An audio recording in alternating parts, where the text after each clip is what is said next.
ജയമയലുകൾ തേടി വാഗ്ദത്ത നാട്ടിലേക്കൊരു യാത്ര. പുറപ്പാട് പുറപ്പാട് പുറപ്പാട്.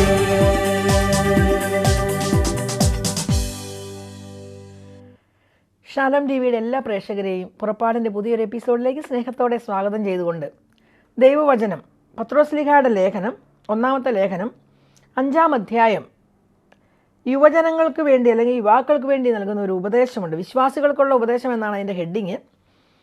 അതിനകത്ത് പ്രത്യേകിച്ച് തുടങ്ങുന്നത് ഇങ്ങനെയാണ്: അപ്രകാരം തന്നെ യുവാക്കന്മാരെ നിങ്ങൾ ശ്രേഷ്ഠന്മാർക്ക് വിധേയരായിരിക്കുവിൻ, പരസ്പര വിനയത്തിൻ്റെ അങ്കി അണിയുവിൻ, ദൈവം അഹങ്കാരികളെ എതിർക്കുകയും വിനയമുള്ളവർക്ക് ദൈവകൃപ നൽകുകയും ചെയ്യുന്നു. തുടങ്ങുന്നത് അങ്ങനെയാണ്. ഈ കാലഘട്ടം നമ്മൾ കാണുന്നത് വളരെ നല്ല പ്രാർത്ഥനയോടുകൂടി അച്ചടക്കത്തോടുകൂടി അല്ലെങ്കിൽ മറ്റുള്ളവരെ എല്ലാം ബഹുമാനിച്ചും സ്നേഹിച്ചും ആദരിച്ചും സമൂഹത്തിന് മാക്സിമം നന്മ ചെയ്യാൻ ശ്രമിച്ചുമൊക്കെ ജീവിക്കുന്ന അനേകം യുവജനങ്ങളുള്ള ഒരു കാലഘട്ടമാണിത്.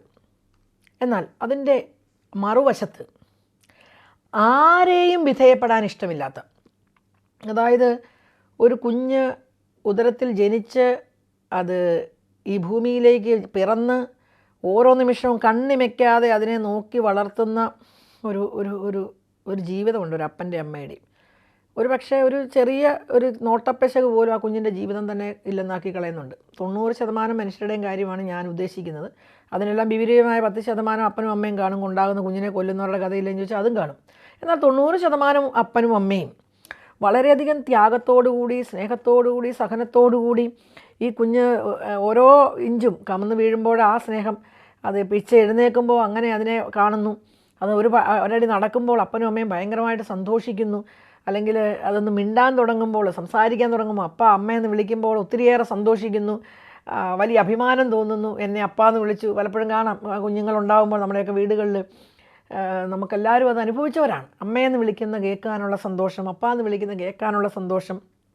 ഇങ്ങനെ ആ കുഞ്ഞിൻ്റെ വളർച്ച ഓക്കെ സ്കൂളിൽ വിടാറാകുമ്പോഴത്തേനും നമുക്ക് ഒരു പൈസയും ഇല്ലെങ്കിൽ ഏറ്റവും നല്ല ഡ്രസ്സൊക്കെ ഇടിപ്പിച്ച് ഏറ്റവും നല്ല ഭംഗിയായിട്ട് വിടാൻ വേണ്ടി പ്രത്യേകിച്ച് ഈ കാലഘട്ടത്തിൻ്റെ മാതാപിതാക്കന്മാർ, പണ്ട് നമ്മളോ കഷ്ടപ്പെട്ടു, അതുകൊണ്ട് ഈ കുഞ്ഞുങ്ങൾ ആരും കഷ്ടപ്പെടരുതെന്ന് ഓർക്കുന്ന പ്രത്യേക വിചിത്രമായ പദ്ധതിയും കൊണ്ട് നടക്കുന്ന മാതാപിതാക്കന്മാരുടെ ഒരു കാലഘട്ടവും കൂടെയാണിത്. ഇവരൊരു കഷ്ടപ്പാട് പറയേണ്ട, അവൻ ഒന്ന് ചോദിച്ചാൽ 2 കൊടുക്കണമെന്നുള്ള ചിന്താഗതിയായിട്ട് നടക്കുന്ന മാതാപിതാക്കന്മാർ. എങ്ങനെയാണെങ്കിലും ഈ കുഞ്ഞിൻ്റെ ഓരോ വളർച്ചയിലും മാതാപിതാക്കന്മാരാകട്ടെ, ബന്ധുക്കളാകട്ടെ, സഹോദരങ്ങളാകട്ടെ, കൂട്ടുകാരാകട്ടെ ഒക്കെ പലരും ഇങ്ങനെ ശ്രദ്ധിച്ച് കൊണ്ടുപോകുന്ന ജീവിതങ്ങളാണ് എല്ലാവരുടെയും. എന്നാൽ 10, 12, 15 വയസ്സ് കഴിയുന്നിടം വരെ, അതായത് 5 വയസ്സിലും 6 വയസ്സിലും 8 വയസ്സിലും ഒക്കെ ഈ അപ്പനും അമ്മയും നോക്കിയില്ലെങ്കിൽ സങ്കടമായിരുന്നു, എടുത്തില്ല സങ്കടമായിരുന്നു, കൊണ്ടുപോയില്ല സങ്കടമായിരുന്നെങ്കിൽ ഒരു ചെറിയ പ്രായം കൂടെ കഴിയുമ്പോൾ, ഒരു ചെറിയ കാലഘട്ടം കഴിയുമ്പോൾ നേരെ വിപരീതമായി അവർ പോകരുതെന്ന് പറഞ്ഞാൽ അങ്ങോട്ടേ പോകുള്ളൂ എന്ന് തെളിയിക്കുന്ന സ്വഭാവം, രാത്രി ഉറങ്ങണമെന്ന് പറഞ്ഞു കഴിഞ്ഞാൽ രാത്രി മുഴുവൻ ഉറങ്ങാതിരിക്കുന്നത് എങ്ങനെയാണെന്ന് പഠിക്കുന്ന സ്വഭാവം. ഈ അടുത്ത ദിവസങ്ങളിൽ വളരെ വേദനാജനകമായൊരു സംഭവം ഞാൻ കേട്ടു. എൻ്റെ ഒരു ഏറ്റവും അടുത്ത ഒരു സുഹൃത്തിൽ നിന്ന്. മക്കളിൽ നിന്നുണ്ടായ ഒരു വലിയ വേദന എന്നോട് പങ്കുവെക്കുകയായിരുന്നു ആ കുടുംബം. 2 പെൺകുട്ടികൾ അവർ ചെയ്ത ചില കാര്യങ്ങൾ ഒത്തിരിയേറെ വേദനയോടെ എന്നോട് പങ്കുവച്ചു. എനിക്കത് കേട്ടപ്പോൾ അവരെക്കാളും വേദന തോന്നി. കാരണം എൻ്റെ മനസ്സിലൂടെ ഇതെല്ലാം കടന്നു പോവുകയായിരുന്നു. ഈ കുട്ടികൾ കുഞ്ഞായിരിക്കുമ്പോഴും ജോലിയുടെ ഇടയിൽ ഈ കുഞ്ഞുങ്ങളെ വളർത്തുന്നതും അവർക്ക് വേണ്ടി സംസാരിക്കുന്നതും അവരുടെ ഭക്ഷണമെന്നും പറഞ്ഞ് ഓടി നടക്കുന്നതും, ഇങ്ങനെ ഒരു പരിധിവരെ ഒരു അമ്മമാർ ജോലി എന്തെല്ലാം ചെയ്താലും കുഞ്ഞുങ്ങളുടെ ഭക്ഷണം ഏതാ ഇഷ്ടം, അവർക്ക് എന്താണ് ഇഷ്ടം എന്ന്, അവരെന്നാ ചെയ്യുന്നത്, അവരുറങ്ങിയോ, എങ്ങനെയാണ് ഇവരുടെ മനസ്സിൽ കിട. ജോലി സ്ഥലത്താണെങ്കിലും എവിടെയാണെങ്കിലും നല്ലൊരു ശതമാനം, ഇതിനൊക്കെ വിപരീതമായ അമ്മമാരും ഉണ്ട് അപ്പന്മാരും ഉണ്ട്, ഇതില്ലെന്നല്ലെങ്കിലും നല്ലൊരു ശതമാനത്തിൻ്റെ മനസ്സ് മുഴുവൻ ഈ കുഞ്ഞുങ്ങളായിരിക്കും. അവിടെ 15, 16, 17 വയസ്സായി കഴിയുമ്പോഴേക്കും ഇവരേറ്റവും വലിയ ശത്രുവായി മാറുകയാണ്. അത് ചെയ്യരുത്, അല്ലെ ഉറങ്ങണം നീ.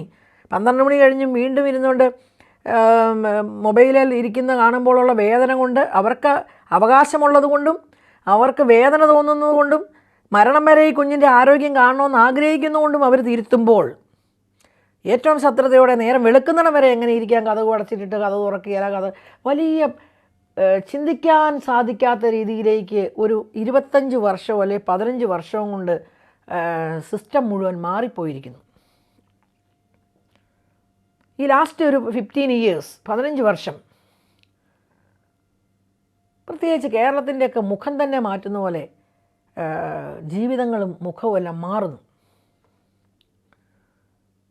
ദൈവവചനത്തോടോ അല്ലെങ്കിൽ വചനം പറയുന്നവരോടോ അല്ലെങ്കിൽ ദൈവ ശുശ്രൂഷ ചെയ്യുന്നവരോടൊന്നും വലിയ ടച്ചൊന്നും ഇവർക്കാർക്കും ഇല്ല, വലിയ ആഗ്രഹവും ഇല്ല ഇവർക്ക് അങ്ങനെ ബന്ധം വേണമെന്ന്. അവർക്കെല്ലാവരെയും ഒരുമാതിരി ഒരു ഒരു ഒരു വിപരീത മനോഭാവത്തിൽ അവർ കാണുന്നത്. അതുകൊണ്ട് തന്നെ ഇതൊന്നും ബഹുമാനിക്കപ്പെടേണ്ടവരല്ല, അവരെ ഒന്നും വലിയ സ്വീകാര്യവുമല്ല. വൈദികരോ സന്യസ്തരോ മെത്രാന്മാരോ ഒന്നും ഇവരുടെ മനസ്സിലേക്ക് സ്ഥാനമുള്ളവരോ സ്വീകാര്യമായവരോ അല്ല. പക്ഷേ ഇതിൻ്റെ എല്ലാം ഒരു എൻഡിങ്, എന്തെല്ലാം ആഘോഷങ്ങൾ നോക്കിയാലും ഒരു സമയത്ത് നമുക്ക് ഏറ്റവും ഇഷ്ടം ഒത്തിരി സ്വർണ്ണം അണിഞ്ഞ് നടക്കാനാണെങ്കിൽ ഒരു 40-50 വയസ്സ് കഴിയുമ്പോൾ അന്നത്തെ ആഗ്രഹം മുഴുവൻ പോയി സ്വർണ്ണമേ വേണ്ടെന്ന് വരുന്ന മനുഷ്യരാണ് നമ്മൾ. ഒരു സമയത്ത് സാരി മേടിച്ച് അടുക്കി കൂട്ടണമെന്നായിരുന്നു ചേച്ചിയുടെ ആഗ്രഹമെങ്കിൽ ഒരു ക്യാൻസർ രോഗം അന്ന് അറിഞ്ഞാൽ പിന്നെ സാരിയിൽ നിന്ന് കേൾക്കുന്ന പോലും അലർജി ആയിരിക്കും. അന്നേരം ഏറ്റവും ലൈറ്റായ ഒരു നൈറ്റിയോ എന്നേലും ഇടാനായിരിക്കും ആഗ്രഹിക്കണേ. ഏറ്റവും വില കൂടിയതോ ആർഭാടമോ അല്ല അന്നേരം ആഗ്രഹിക്കണേ. ഏറ്റവും വിലയുള്ളതൊന്നും നമ്മൾ കരുതിയ കാറ് കൊണ്ട് പോകാനൊന്നും അന്നേരം ആഗ്രഹം പോലും കാണില്ല. അതായത് കയറണമെന്നുമില്ല, ഇരിക്കണമെന്നുമില്ല, യാത്ര ചെയ്യണമെന്നും തോന്നിയില്ല. ആവശ്യമില്ലാതെ ഉണ്ടാക്കി വെച്ച പല വീടുകളുണ്ടെങ്കിലും ഒരു വീട്ടിലും കിടക്കണമെന്ന് പോലും കാണില്ല. ഒന്ന് ഉറക്കം തരണമേ, ഒരു കുടിലിൽ കിടന്നാലും മതി, ഒന്ന് ഉറങ്ങിയാൽ മതി എന്നായിരിക്കും. അപ്പോൾ ജീവിതത്തിൽ ഇതിനെല്ലാം ഒരു നെക്സ്റ്റ് സ്റ്റെപ്പുണ്ട്, ഒരു ടൈമുണ്ട്. ഇപ്പോൾ സ്നേഹം നിറഞ്ഞ യുവജനങ്ങളെ നിങ്ങളോട് പറയുന്നത്, നിങ്ങൾ എന്ത് ചെയ്യണം? ദൈവവചനം നിങ്ങളോട് പറയുകയാണ്, നിങ്ങൾ ശ്രേഷ്ഠന്മാർക്ക് വിധേയരായിരിക്കണം. നിങ്ങൾക്ക് നിങ്ങളുടെ മുന്നിൽ നിങ്ങളുടെ അടുത്ത ഒരു മുകളിലൊരു തലമുറയുണ്ട്, നിങ്ങളുടെ കുടുംബാംഗങ്ങളുണ്ട്, ബന്ധുക്കളുണ്ട്, നിങ്ങളെക്കാൾ ലോകപരിചയമുള്ളവരുണ്ട്. നിങ്ങൾ ഓർക്കുന്നത് ഒരുപക്ഷെ ഈ കമ്പ്യൂട്ടർ അറിയാം, ലോകത്തിലെ കുറച്ച് സോഷ്യൽ മീഡിയകൾ ഉപയോഗിക്കാൻ അറിയാം, അല്ലെങ്കിൽ പഠിത്തം കൊണ്ട് നിങ്ങൾ ഡിഗ്രിയോ PGയോ 2 PGയോ ഒക്കെ കാണും. ഓക്കെ, പല വിഷയങ്ങളിൽ PG കാണും, അല്ലെ ഡോക്ടറേറ്റ് കാണും. ഇതെല്ലാം കൊണ്ട് ഞാൻ പൂർത്തീകരിക്കപ്പെട്ടു, ഞാൻ വലിയൊരു സംഭവമാണെന്ന് ഓർക്കുന്നിടത്ത് ദൈവവചനം പറഞ്ഞു തരികയാണ്, നിങ്ങൾക്ക് നിങ്ങളെ വളർത്തിവിട്ട, നിങ്ങളെ സ്നേഹിച്ച, നിങ്ങളെ കരുതിയ ഒരു തലമുറ മുകളിൽ നിൽപ്പുണ്ട്. അവരുടെ അനുഭവജ്ഞാനം വേറെയാണ്. ഇനി അവർക്കൊരു കഴിവുമില്ല, ഒരു അനുഭവജ്ഞാനവും ഇല്ലെങ്കിലും അവർക്ക് വിധേയരായിരിക്കുവിൻ, അവരെ ബഹുമാനിക്കുവിൻ, അവരെ സ്നേഹിക്കുവിൻ. ഈ ആരെയും ബഹുമാനിക്കാൻ സാധിക്കാത്തത് എന്തുകൊണ്ടാണ്? നമുക്ക് ആരെയും ബഹുമാനിക്കാൻ പറ്റുന്നില്ലാത്തതിന് കാരണം ഞാനെല്ലാം ഇവരെക്കാളൊക്കെ മുകളിലാണെന്ന് എൻ്റെ തലയിൽ വരുന്നത് കൊണ്ടാണ് എനിക്ക് മറ്റൊരു വ്യക്തിയെ ബഹുമാനിക്കാൻ പറ്റാത്തത്. അപ്പോൾ അഹങ്കാരം കയറുമ്പോഴാണ്, അഹങ്കാരത്തിൻ്റെ ചിന്തകൾ എന്നെ മതിക്കുമ്പോഴാണ്, ഞാൻ അഹങ്കാരിയായി മാറുമ്പോഴാണ് മറ്റൊരാളിനെ ബഹുമാനിക്കേണ്ട കാര്യങ്ങളെ എനിക്ക് കാണാൻ കണ്ണില്ലാതെ വരുന്നത്. അതിലൊക്കെ മുകളിലാണ് ഞാൻ എന്തൊക്കെയോ ആണെന്ന് ചിന്തിക്കുകയാണ്. ദൈവം ഏറ്റവും വെറുക്കുന്ന ഒരു പാപമാണ് അഹങ്കാരം. കാരണം അത് സത്യത്തിൽ ദൈവത്തോട് തന്നെ കാണിക്കുന്നൊരു പാപമാണ്. അഹങ്കരിക്കുന്നവരെ ചിതറിക്കുന്നു. പരിശുദ്ധ കന്യാമറിയത്തിൻ്റെ ആ സ്തോത്രഗീതത്തിൻ്റെ അകത്ത് പോലും മാതാവ് പാടുകയാണ്, എളിയവരെ അവിടെ നിന്ന് ഉയർത്തി അഹങ്കാരികളെ ചിതറിച്ച് കളഞ്ഞു. കാരണം അഹങ്കാരം, എളിമ നഷ്ടപ്പെടുന്ന, അല്ലെ ദൈവത്തെ പോലും ബഹുമാനിക്കാതെ വരുമ്പോഴാണ് ഈ അഹങ്കാരം കൊണ്ട് മനുഷ്യർ നിറയുന്നത്. അതിൻ്റെ പ്രതിഫലം എന്താകും? ആ കുറച്ച് കാലഘട്ടത്തിൻ്റെ അഹങ്കാരമൊക്കെ ഓക്കെ, നല്ല ആരോഗ്യവും നല്ല സമയവും നല്ല പൈസയും ഒക്കെ ഉള്ള സമയത്ത് ഈ അഹങ്കാരം കാണിച്ചാൽ കൂടെ നിൽക്കാൻ കുറച്ച് പേര് കാണും. അതേ പ്രായത്തിലുള്ളവർ പലരും പ്രോത്സാഹിപ്പിച്ചെന്നിരിക്കും.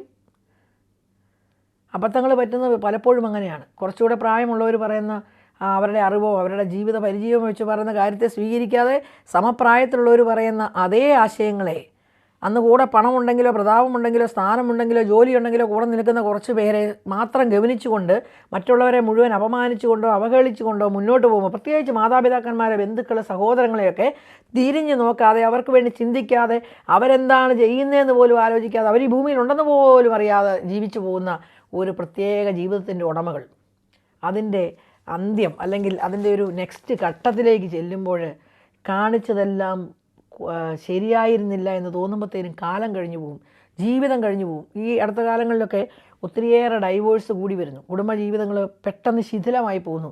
കല്യാണം കഴിഞ്ഞ് ഒരു വർഷം കൊണ്ട് ഡൈവേഴ്സ്, 2 വർഷം കൊണ്ട് ഡൈവേഴ്സ്, 2 വയസ്സുള്ള കൊച്ചുള്ളിടത്ത് ഡൈവേഴ്സ്, 3-ാം മാസം ഡൈവേഴ്സ്, ഇങ്ങനെ ഡൈവേഴ്സിൻ്റെ എണ്ണം കൂടിക്കൂടി വരുന്നു.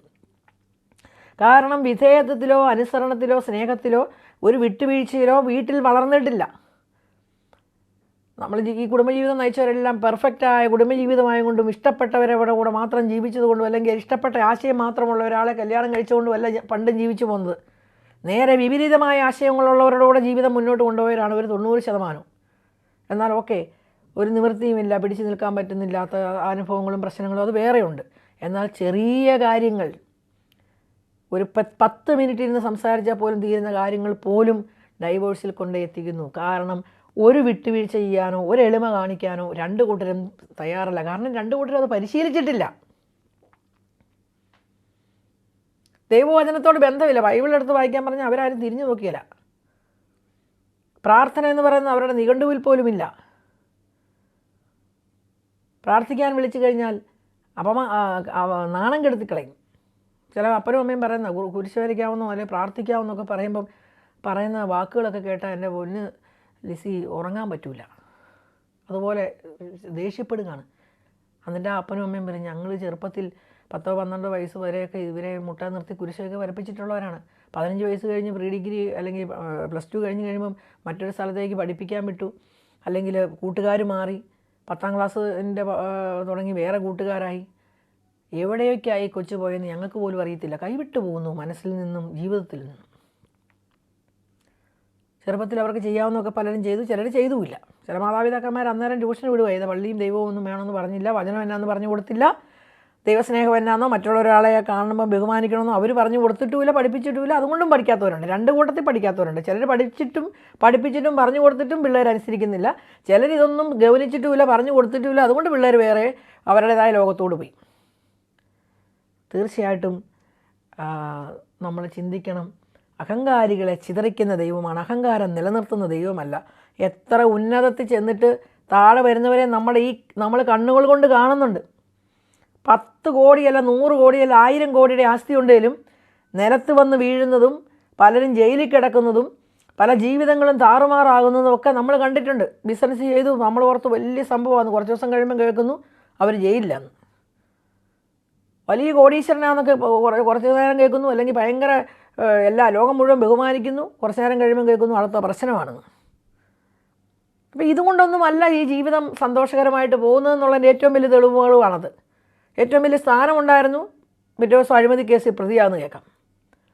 അപ്പോൾ ജീവിതത്തിൽ നമുക്ക് ഈ കിട്ടിയേക്കുന്ന എന്തെങ്കിലും ഉപരിവിപ്ലവമായി കാണുന്ന ആഘോഷങ്ങളും ആർഭാടങ്ങളും പണവും സമ്പത്തും കുറച്ച് ബാങ്ക് ബാലൻസും കുറച്ച് വീടുകളും അല്ലെ കൊട്ടാരം പോലത്തെ ബംഗ്ലാവ് പോലെ പണിതിട്ടേക്കുന്ന വീടുകളുമാണ് നമ്മുടെ അവസാനത്തെ വാക്കുകളൊന്നും ഓർക്കേണ്ട. അവിടെ നിന്നെല്ലാം താഴോട്ട് വന്ന് ഉറങ്ങാൻ പറ്റാതെയും ജീവിതം നഷ്ടപ്പെട്ടും രാജ്യത്തിൽ നിന്ന് തന്നെ മാറിപ്പോകേണ്ടതും രാജ്യം തന്നെ ഉപേക്ഷിച്ചതും രാജ്യദ്രോഹ കുറ്റങ്ങൾക്ക് കാരണമായവരുടെയൊക്കെ കഥ നമ്മൾ ഈ ദിവസങ്ങളിൽ ഓരോ നിമിഷം പത്രങ്ങളിലും മാധ്യമങ്ങളിലും കണ്ടുകൊണ്ടായിരിക്കുന്നത്. അതേസമയത്ത് ഉള്ളതുകൊണ്ട് കിട്ടുന്ന വരുമാനം കൊണ്ട് സൂക്ഷിച്ച് സമാധാനത്തോടെ അഹങ്കരിക്കാതെ കൂടെ നിൽക്കുന്നവരെ ചേർത്ത് പിടിച്ച് സ്നേഹത്തോടെ എളിമയോടെ സാധാരണ ജീവിതം നയിക്കുന്നവരെ സ്വർഗം പോലെ ജീവിക്കുന്നതും നമുക്ക് കാണാൻ പറ്റും. എന്നാൽ സഹനങ്ങളും ദുഃഖങ്ങളും പ്രശ്നങ്ങളൊക്കെ എല്ലാവരുടെയും ജീവിതത്തിലുണ്ട്. അതല്ല നമ്മളിവിടെ ഉദ്ദേശിക്കുന്നത്.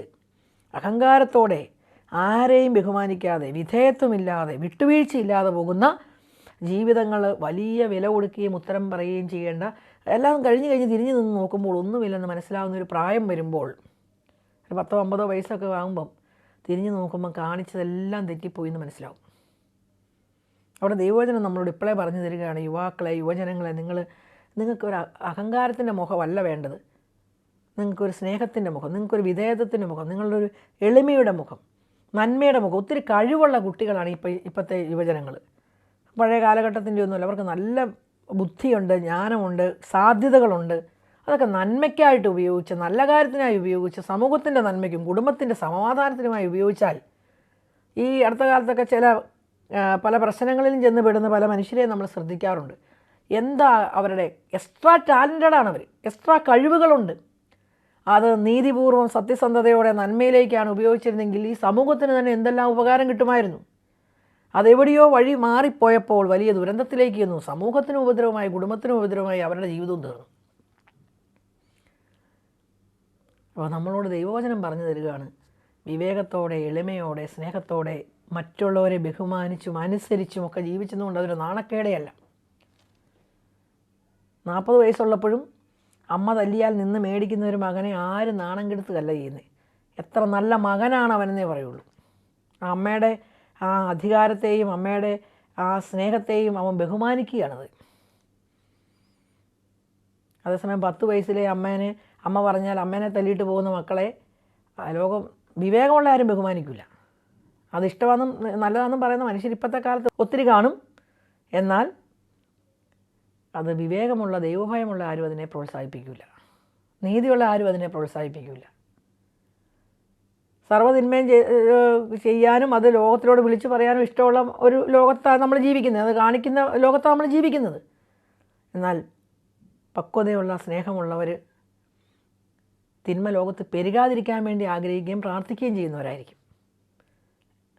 ഈ 2 തരം മനുഷ്യരുമുണ്ട്. അതോടൊപ്പം പറയുകയാണ്, നിങ്ങൾ ദൈവത്തിൻ്റെ ശക്തമായ കരത്തിൻ്റെ കീഴിൽ താഴ്മയോടെ നിൽക്കുവിൻ, അവിടുന്ന് തക്ക സമയത്ത് നിങ്ങളെ ഉയർത്തിക്കൊള്ളും. ആ തക്ക സമയത്തിനൊരു പ്രത്യേകതയുണ്ട്. തക്ക സമയം നമ്മൾ ടൈം ഒരു കറക്റ്റ് പീരീഡ് നമ്മൾ വെച്ചിട്ടുണ്ട്. 3 ആഴ്ച നൊവേന കൂടിക്കോളാം എൻ്റെ കാര്യം നടക്കണം.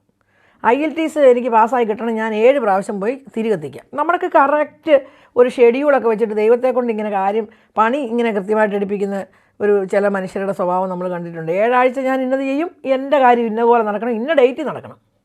ദൈവത്തിനൊരു സമയമുണ്ടെന്നും അതിൻ്റെ കീഴിൽ എന്താണ് പറയുക ദൈവവചനം? ദൈവത്തിൻ്റെ ശക്തമായ കരത്തിൻ്റെ കീഴിൽ താഴ്മയോടെ നിൽക്കുവിൻ, തക്ക സമയത്ത് ദൈവം അതിൻ്റെ അകത്ത് ഇടപെടും. ആ തക്ക സമയം നമ്മൾ വെച്ച സമയമല്ല. 7 ആഴ്ചയല്ല, 3 ആഴ്ചയല്ല, 15 ആഴ്ച ആയിരിക്കില്ല, 1 കൊല്ലമായിരിക്കില്ല, 10 കൊല്ലമായിരിക്കില്ല. ദൈവത്തിനൊരു സമയമുണ്ട്.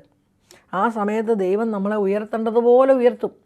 അവിടം വരെ നമ്മൾ എളിമയോടെ, സഹനത്തോടെ, താഴ്മയോടെ, പലരും ഉയർന്ന ലെവലിലുള്ള പല മനുഷ്യരോട് നമ്മൾ സംസാരിക്കുമ്പോൾ, അനേകം ബിസിനസ് ചെയ്യുന്നവരായിരിക്കാം, അല്ലെങ്കിൽ നല്ല നേതാക്കന്മാരായിരിക്കാം, പലരോടും നമ്മൾ സംസാരിക്കുമ്പോൾ മനസ്സിലാകുന്നത് അവർ ഏറ്റവും താഴ്ന്ന തട്ടിൽ നിന്ന് ഓരോ പടി ഉയർന്നവരാണ്. അവർക്കതിൻ്റെ അകത്ത് നാണക്കേടില്ലായിരുന്നു. അവർ എളിമയോടെ ആ ഏൽപ്പിച്ച ദൗത്യം ഭംഗിയായിട്ട് ചെയ്തു. അവിടുന്ന് ഒരു പടിയും കൂടെ വളർന്നു. ആ ദൗത്യം നന്നായിട്ട് ചെയ്തു. പിന്നെ ഒരു പടിയും കൂടെ വളർന്നു. 1 മിനിറ്റും കൊണ്ട് 10ാം നില ചെല്ലുകയല്ല, ഓരോ നില കയറി അവർ 10ാം നില ചെന്നു. അവരെ കാണുമ്പോൾ നമുക്ക് തന്നെ ഒന്ന് ബഹുമാനിക്കാൻ തോന്നുന്നു, അവരുടെ മുന്നിൽ ഒന്ന് സല്യൂട്ട് അടിക്കാൻ തോന്നുന്നു. കാരണം എന്താണ്? അവർ വളർന്നു വന്ന വഴികൾ അങ്ങനെയായിരുന്നു.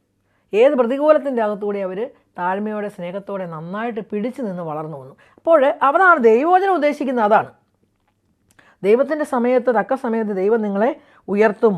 ഉത്കണ്ഠകളെല്ലാം അവിടുത്തെ ഏൽപ്പിക്കുവിൻ, അവിടുന്ന് നിങ്ങളുടെ കാര്യത്തിൽ ശ്രദ്ധാലുവാണ്.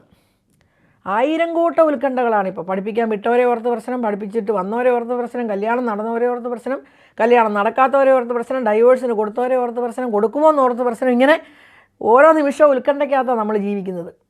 ആകുലതയും ഉത്കണ്ഠയും കൊണ്ട് നിറഞ്ഞു നിൽക്കുകയാണ് നമ്മുടെ മനസ്സ്. അത് ദൈവത്തെ ഏൽപ്പിക്കുക, പ്രാർത്ഥിക്കുക. ദൈവത്തിൻ്റെ കയ്യിൽ ഉത്തരമില്ലാത്ത ഒരു കാര്യവുമില്ല. ഉത്തരമുള്ളതല്ല അവിടെയാണ്. നമ്മൾ സ്വന്തമായിട്ട് ഉത്തരം ഉണ്ടാക്കാനും ഉത്തരം കണ്ടെത്താനും ആ ഉത്തരത്തിനെ മറ്റുള്ളവരിലേക്ക് പറഞ്ഞു പഠിപ്പിക്കാനൊക്കെ പോകുമ്പോഴത്തേക്കുമാണ് പ്രശ്നങ്ങളുടെ നടുക്കൂടെ നമ്മളും ചെന്ന് പെടുന്നത്. അതിന് പകരം ഉത്തരം നൽകാൻ കഴിവുള്ള ദൈവസന്നിധിയിൽ അതിനെ സമർപ്പിച്ച് നമ്മൾ ചെയ്യേണ്ട കാര്യം ചെയ്യേണ്ട വിധത്തിൽ വിവേകത്തോടെ ചെയ്യുമ്പോൾ നമ്മുടെ ജീവിതത്തിൽ ഉത്തരം നൽകാൻ ദൈവമാണ് കൂടെയുള്ളതെന്ന് നമുക്ക് തീർച്ചയായിട്ടും ബോധ്യപ്പെടും. അത് നമ്മുടെ ജീവിതത്തിൽ അനുഭവമായിരിക്കും. അതുപോലെ പറയാം, നിങ്ങൾ സമചിത്തതയോടെ ഉണർന്നിരിക്കുവിൻ. നിങ്ങളുടെ ശത്രുവായ പിശാച് അലറുന്ന സിംഹത്തെ പോലെ ആരെ വിഴുങ്ങണമെന്ന് അന്വേഷിച്ച് ചുറ്റി നടക്കുന്നു. കിടന്നുറങ്ങുകയാണ് നമ്മൾ പലപ്പോഴും. ഏത് തിന്മ കണ്ടാലും നമുക്ക് മനസ്സിലാവില്ല. എന്തോരം പറ്റിക്കപ്പെട്ടാലും മനസ്സിലാകില്ല. ഒരു പ്രാവശ്യം പറ്റിക്കപ്പെട്ടു, പിന്നെയും പോയി പറ്റിക്കപ്പെടും. ഒരു പ്രാവശ്യം അബദ്ധം പറ്റി, പിന്നെ അബദ്ധം പറ്റും. ആരെങ്കിലും പറയുന്നത് കേട്ടിട്ട് വീണ്ടും പോയി ചതിച്ചാടും. ഉണർന്ന് സമചിത്തതയോടെ നമ്മൾ ചിന്താഗതി, നമ്മൾ വിവേകത്തോടെ ഇരിക്കണം. കാരണം എന്താണ്? നിങ്ങളുടെ ശത്രുവായ പിശാച് അലറുന്ന സിംഹത്തെ പോലെ ആരെ വിഴുങ്ങണമെന്ന് കരുതി നടക്കുകയാണ്. അതിന് പിശാചുണ്ടെന്ന് പോലും വിശ്വസിക്കാത്ത ഒരു കൂട്ടം മനുഷ്യരെ നമ്മൾ കണ്ടിട്ടുണ്ട്. പിശാച് കൊണ്ട് അവൻ അലറുന്ന സിംഹത്തെ പോലെ നടപ്പുമുണ്ട്.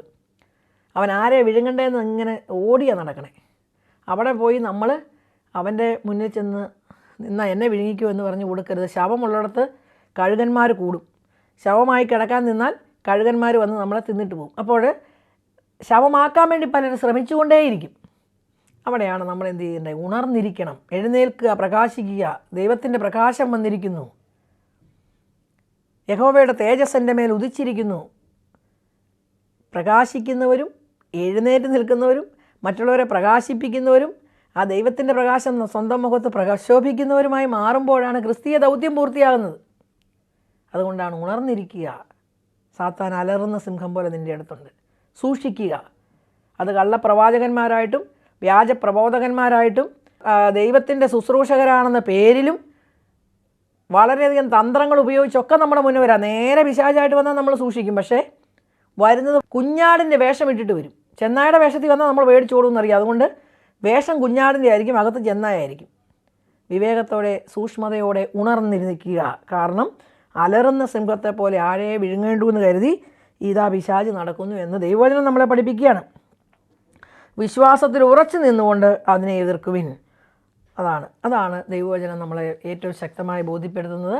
വിശ്വാസത്തിൽ ഉറച്ചു നിന്ന് അതിനെ എതിർക്കണം. നമ്മുടെ സ്വന്തം കഴിവുകൊണ്ടല്ല ഇതിനെ എതിർക്കേണ്ടത്. വിശ്വാസം നമ്മളിൽ അടിയുറച്ചതായിരിക്കണം. ഇന്നത് നഷ്ടമായിക്കൊണ്ടിരിക്കുകയാണ്. ഒരുപറ്റം മനുഷ്യർ കാണിക്കുന്ന പ്രവൃത്തി കൊണ്ട് കുറച്ച് മനുഷ്യരുടെ വിശ്വാസം ഉള്ളത് പോയി. ഒരുപറ്റം മനുഷ്യർക്ക് പണ്ടേ വിശ്വാസമില്ലായിരുന്നു, അതിപ്പോൾ ഒന്നുകൂടെ കുറച്ചുകൂടെ പോയി. എന്നാൽ വിശ്വാസത്തിൽ കത്തിജ്വലിക്കുന്ന അനേകർ ഈ ഭൂമിയിൽ ഇന്നും ജീവിച്ചിരിപ്പുണ്ട്. പ്രതികൂലങ്ങളുടെ നടുക്ക് വിശ്വാസം ജ്വലിപ്പിക്കുന്നവർ, അനേകരിലേക്ക് ആ വിശ്വാസം പകർന്നു നൽകുന്നവർ. കാരണം ആ വിശ്വാസത്തോടെ ഉറച്ചു നിന്നില്ലെങ്കിൽ നമ്മുടെ ജീവിതത്തിൻ്റെ എല്ലാ മേഖലകളുമാണ് സത്യത്തിൽ താഴോട്ട് പോവുക. ആത്മീയമാണേലും ശാരീരികമാണേലും ഭൗതികമാണേലും ഒക്കെ നല്ല വിശ്വാസത്തോടെ, നല്ല ബോധ്യത്തോടെ, നല്ല നീതിയോടെ ഒരു മനുഷ്യൻ ആ സമൂഹത്തിൽ നിൽക്കുമ്പം ആ നാടിന് തന്നെ ഉപകാരമാകും. അവനിൽ നിന്ന് നീതിയുള്ള പ്രവർത്തികളുണ്ടാവും, അവനിൽ നിന്ന് സത്യസന്ധമായ പ്രവർത്തികളുണ്ടാവും, അവൻ മൂലം അനേകർക്ക് അനുഗ്രഹമാകും. അതേസമയത്ത് വിശ്വാസം നഷ്ടപ്പെട്ട് ദൈവത്തെ വിശ്വാസമില്ല, മനുഷ്യനെ വിശ്വാസമില്ല, നീതിയുമില്ല, സത്യസന്ധതയില്ലാത്ത ഒരു സമൂഹം വളർന്നു വരുമ്പോൾ വലിയ ഭീകരാവസ്ഥയിലേക്ക് ആ രാജ്യത്തിൻ്റെ തന്നെ അവസ്ഥ മാറും. നമ്മളോർക്കൊന്നും നഷ്ടമില്ല, എല്ലാം 5G സിസ്റ്റം വന്നല്ലോ, അതുകൊണ്ട് എല്ലാം ആയെന്നൊന്നും ഓർക്കണ്ട. അവിടെയൊന്നുമല്ല.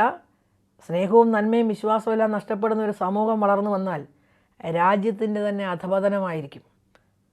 ആ രാജ്യത്തിൻ്റെ തന്നെ നാശമായിരിക്കും സംഭവിക്കുക. അതുകൊണ്ട് നമ്മൾ പ്രാർത്ഥിക്കണം. വിശ്വാസമുള്ള, അനുസരണയുള്ള, എളിമയുള്ള, വിധേയത്വമുള്ള, മറ്റുള്ളവരെ ബഹുമാനിക്കുന്ന, മറ്റുള്ളവർക്ക് വേണ്ടി പ്രാർത്ഥിക്കുന്ന, ഉണർന്നെഴുന്നേറ്റ് നിൽക്കുന്ന, വിവേകമുള്ള, പിശാചിനെയും അവൻ്റെ തന്ത്രങ്ങളെയും വിവേകത്തോടെ തിരിച്ചറിഞ്ഞ് അതിനെ ദൂരെ അകറ്റാൻ കഴിവുള്ള, നല്ല പലതരത്തിൽ സമൂഹത്തിന് വേണ്ടി നന്മ ചെയ്യാൻ കഴിവുള്ള യുവജനങ്ങൾ സമൂഹത്തിൽ ഉണർന്നു വരണം. അവരെ ശക്തിപ്പെടുത്തുന്ന സംവിധാനങ്ങളെല്ലാം നമ്മുടെ പ്രാർത്ഥനയിലും പ്രവർത്തനത്തിലും ഉണ്ടാകണം. അതിനുവേണ്ടി നമുക്ക് പ്രാർത്ഥിക്കാം, പ്രവർത്തിക്കാം. അതോടൊപ്പം തന്നെ നമ്മുടെ യുവജനങ്ങളെല്ലാം നന്മയിൽ വളരാൻ വേണ്ടി നമുക്ക് പറ്റുന്ന രീതിയിൽ അവരെ സപ്പോർട്ട് ചെയ്യാം. നമുക്ക് പറയാവുന്ന കാര്യങ്ങൾ അവർക്ക് പറഞ്ഞു കൊടുക്കാം, ജീവിതം കൊണ്ട് കാണിക്കാവുന്ന കാര്യങ്ങൾ കാണിച്ചു കൊടുക്കാം. നാശത്തിലേക്ക് പോകുന്ന ഒരാളെയെങ്കിലും തിരിച്ചു പിടിക്കാൻ പറ്റിയാൽ അതിൽ കഴിഞ്ഞ ഒരു ശുശ്രൂഷയുമില്ല. ഏറ്റവും വലുതാണ് ഒരു ആത്മാവിൻ്റെ നാശം. അത് നഷ്ടപ്പെടാതെ തിരിച്ചു കൊണ്ടുവരാൻ പറ്റിയാൽ ഏറ്റവും വലിയ ശുശ്രൂഷയാണത്. അതിനുവേണ്ടി നമുക്ക് ശ്രമിക്കാം, പ്രാർത്ഥിക്കാം. നമ്മുടെയും മറ്റുള്ളവരുടെയും ആത്മീയ വിശുദ്ധി അല്ലെങ്കിൽ ആത്മീയ ജീവിതമാണ് ഏറ്റവും വലുത്. ഈ ലോകത്തിലെ എല്ലാം കടന്നു പോകും. നമുക്ക് വിലയുണ്ടെന്ന് ഒരു സമയത്ത് തോന്നിയതൊന്നിനും വിലയില്ലാതെ പിന്നീട് തോന്നും.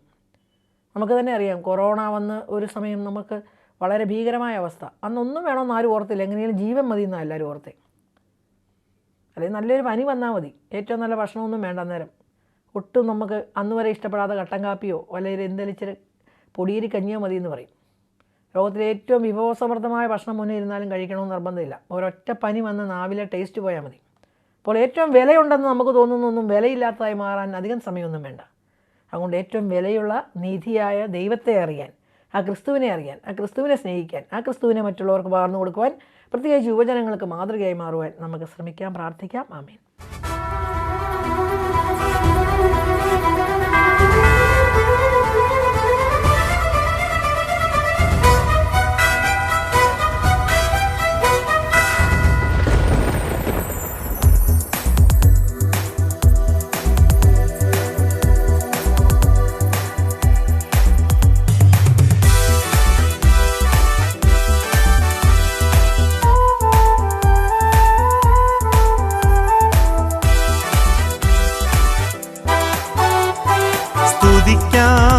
ഒന്നായി സ്തുതിക്കാം, സ്തുതിച്ചു വളർന്നിടാം, വാഴ്ത്താം, പാടിപ്പുകഴ്ത്താം സർവശക്തനാം യഹോവയെ, ഇസ്രായേലിൻ പരിപാലകനെ.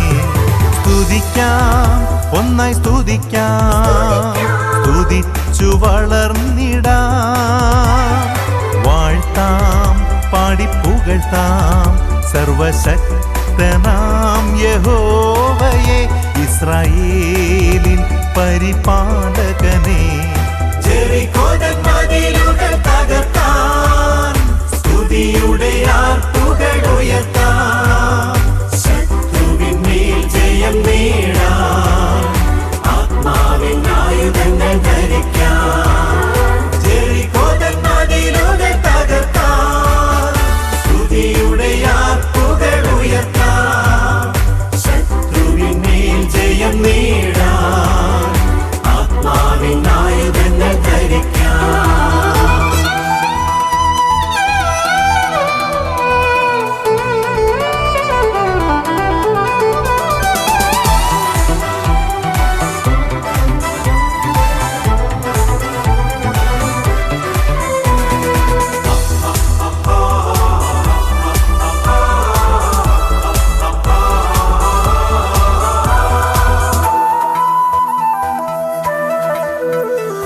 സ്തുതിപ്പിലകലും ഭയമെല്ലാം സ്തുതിപ്പിൽ നിറയും ആനന്ദം.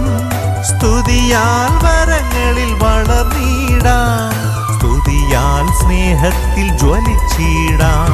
സ്തുതിപ്പിലകലും ഭയമെല്ലാം സ്തുതിപ്പിൽ നിറയും ആനന്ദം. സ്തുതിയാൽ വരങ്ങളിൽ വളർന്നിടാം, സ്തുതിയാൽ സ്നേഹത്തിൽ ജ്വലിച്ചിടാം. ജെറിക്കോതൻ മതിലുകൾ തകർത്താൻ സ്തുതിയുടെ ആർപ്പുകൾ ഉയർത്താം. ശത്രുവിന്മേൽ ജയം നേടാൻ ആത്മാവിൻ ആയുധങ്ങൾ ധരിക്കാം. ജെറിക്കോതൻ മതിലുകൾ തകർത്താൻ സ്തുതിയുടെ ആർപ്പുകൾ ഉയർത്താം. ശത്രുവിന്മേൽ ജയം നേടാൻ ആത്മാവിൻ ആയുധങ്ങൾ ധരിക്കാം.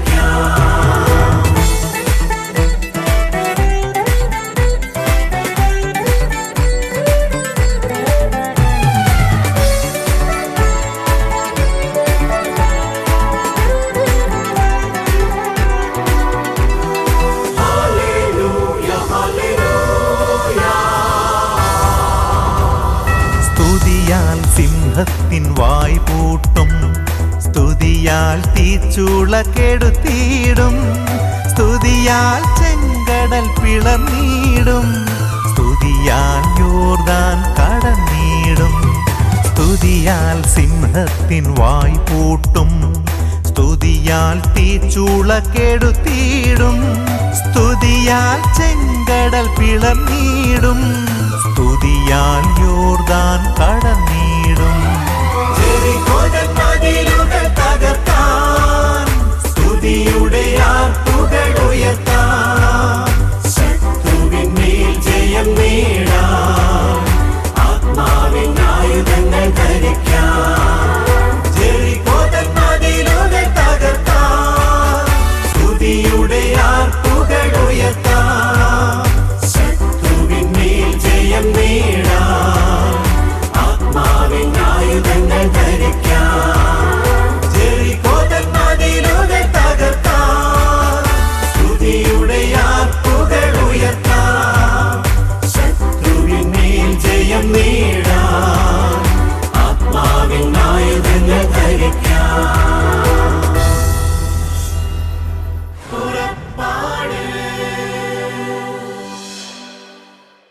ഈ പ്രോഗ്രാമിനെ കുറിച്ചുള്ള നിങ്ങളുടെ വിലയേറിയ അഭിപ്രായങ്ങളും നിർദ്ദേശങ്ങളും ഇമെയിലിലൂടെ ഞങ്ങളെ അറിയിക്കുക. പുറപ്പാട്.ua@gmail.com